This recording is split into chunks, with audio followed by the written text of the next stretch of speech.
ರಾಮದುರ್ಗ ತಾಲೂಕಿನಲ್ಲಿ ಮಳೆ ಕೊರತೆ, ಅನ್ನದಾತರಲ್ಲಿ ಆತಂಕ. ಬೆಳಗಾವಿ ಜಿಲ್ಲೆಯ ಕೆಲವು ಕಡೆ ಮುಂಗಾರು ಮಳೆ ಅಬ್ಬರಿಸುತ್ತಿರುವುದರಿಂದ ಹಳ್ಳ ಕೊಳ್ಳ ತುಂಬಿ ಹರಿದು ನೆರೆಯ ಭೀತಿಯಲ್ಲಿದ್ದಾರೆ. ಆದರೆ ರಾಮದುರ್ಗ ತಾಲೂಕಿನಲ್ಲಿ ಮಳೆ ಆಗಮನಕ್ಕೆ ರೈತರು ಚಾತಕ ಪಕ್ಷಿಯಂತೆ ಕಾಯುತ್ತಿದ್ದು, ಭೀಕರ ಬರದ ಪರಿಸ್ಥಿತಿ ಎದುರಾಗುವ ಲಕ್ಷಣಗಳು ಕಂಡುಬರುತ್ತಿವೆ. ಕಳೆದ ಜೂನ್ ತಿಂಗಳಲ್ಲಿ ಮಳೆ ವಿಳಂಬವಾಗಿದ್ದರಿಂದ ಕೆಲವು ರೈತರು ಹೆಸರು ಸೇರಿ ಕೆಲ ಪ್ರದೇಶ ಬಿತ್ತನೆ ಮಾಡಿದ್ದು, ಮತ್ತೆ ಕೆಲವರು ಮುಂದೆ ಮಳೆ ಬರಬಹುದು ಎಂಬ ನಿರೀಕ್ಷೆಯಲ್ಲಿ ಒಣ ಮಣ್ಣಿನಲ್ಲಿಯೇ ಸಾಲ ಮಾಡಿ ಗೊಬ್ಬರ ತಂದು ಬೀಜ ಬಿತ್ತನೆ ಮಾಡಿದ್ದಾರೆ. ಆದರೆ ರೈತರ ನಿರೀಕ್ಷೆ ಹುಸಿಯಾಗಿದೆ.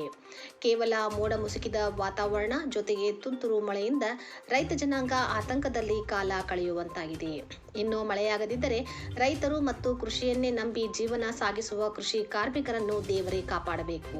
ಇನ್ನೊಂದೆಡೆ ಮಲಪ್ರಭಾ ನದಿಯ ನೀರನ್ನು ಅವಲಂಬಿಸಿ ಕೃಷಿ ಮಾಡುವ ಮತ್ತು ಪ್ರಮುಖ ವಾಣಿಜ್ಯ ಬೆಳೆ ಕಬ್ಬು ಬೆಳೆಯುವ ರೈತರು ಕೂಡ ಆತಂಕಕ್ಕೊಳಗಾಗಿದ್ದಾರೆ.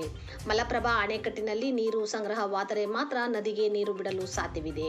ನವಿಲು ತೀರ್ಥ ಡ್ಯಾಂನಲ್ಲಿ ಸದ್ಯಕ್ಕಿರುವ ನೀರು ಹುಬ್ಬಳ್ಳಿ, ಧಾರವಾಡ ಮತ್ತು ರಾಮದುರ್ಗ ನಗರ ಸೇರಿ ಕೆಲ ಗ್ರಾಮಗಳು ಸೇರಿದಂತೆ ಕುಡಿಯುವ ನೀರಿಗೆ ಮಾತ್ರ ಬಳಕೆಯಾಗಲು ಸಾಧ್ಯವಿರುವುದರಿಂದ ಈ ರೈತರು ಕೂಡ ಸಂಕಷ್ಟಕ್ಕೆ ಸಿಲುಕುವ ಲಕ್ಷಣಗಳು ಕಂಡುಬರುತ್ತಿವೆ.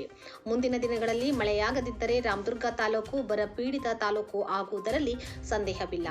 ಉತ್ತಮ ಮುಂಗಾರು ಮಳೆಯ ಆಶಯದೊಂದಿಗೆ ತಾಲೂಕಿನಲ್ಲಿ ರೈತರು ಸಾಲ ಮಾಡಿ ಗೊಬ್ಬರ ಮತ್ತು ಬೀಜ ಖರೀದಿ ಮಾಡಿ ಬಿತ್ತನೆ ಮಾಡಿದ್ದು, ಮುಂಗಾರು ಮಳೆ ವಿಫಲವಾಗಿದೆ. ರೈತರು ಸಂಕಷ್ಟದಲ್ಲಿದ್ದಾರೆ. ರಾಜ್ಯ ಸರ್ಕಾರ ರಾಮದುರ್ಗ ತಾಲೂಕನ್ನು ಬರಪೀಡಿತ ತಾಲೂಕು ಎಂದು ಘೋಷಣೆ ಮಾಡುವುದರ ಜೊತೆಗೆ ರೈತರ ಸಾಲ ಮನ್ನಾ ಮಾಡುವ ಮುಖಾಂತರ ರೈತರ ಸಂಕಷ್ಟಕ್ಕೆ ಸ್ಪಂದಿಸಬೇಕು.